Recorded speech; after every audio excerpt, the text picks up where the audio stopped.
Bungkag mga ka-friendship na nasa karon mag mini vlog for today's video di ay naadi ako karon sa Mandawi City, Cebu nakitulog house naka home service di ay kay naabtan man kog alauna sa kadlawon maong diri ko gipatulog sa akong client nakamata man kong sayo so di gawas ko so nakaunahuna na lang ko nga maglungag ug magluto og sudan while nagpaabot ko nga momata sila so wave thank you kay gipatulog ko nila sa ilang kondo so this time kahasol pa di aning minani mag-vlogger, magawas, magbutang na sad sa tripod, magkuan na sad balik na sad, musud na sad og balik, mugawas na sad.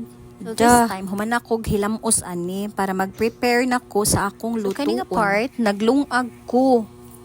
Nagkilis na ko ani sa kuan kanon, nagkore-kore na ko, nagtagulkol na ko daring dapita. Sorry di ay kaning mga wa ganay sa akong tingog ha. Pag antos mo, paminaw lang ingon ani naman sa siguro jud ni akong tingog, di ba? So this part ako nang gihaling, aon sa mani. Electric stove man di nino, di man din ni kayo. Bitaw while naglungag ko, nangukay ko silang ref, mananaw ko glamas kay magskabitsi ko. Second time na din akong balik sa ilaha. And this part, nangita jud ko sa ilang kutsilyo, tadtaran, ambot asa dapita. Kay kanilaging first time ta nga magluto diri sa ilaha.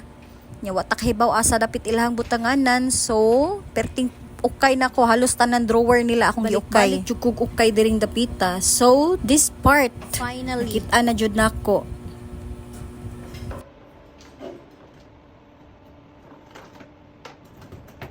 Naghugas tikos mga lamas aning dapita.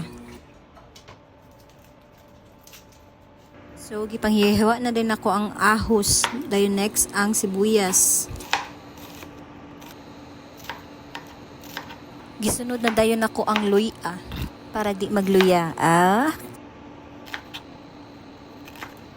Mao na to, nag-start ako og luto skabeshi. So, maora to mga ka-friendship. Please like, comment, share for more videos. Thank you so much mga ka-friendship for watching. That's all for today. Bye!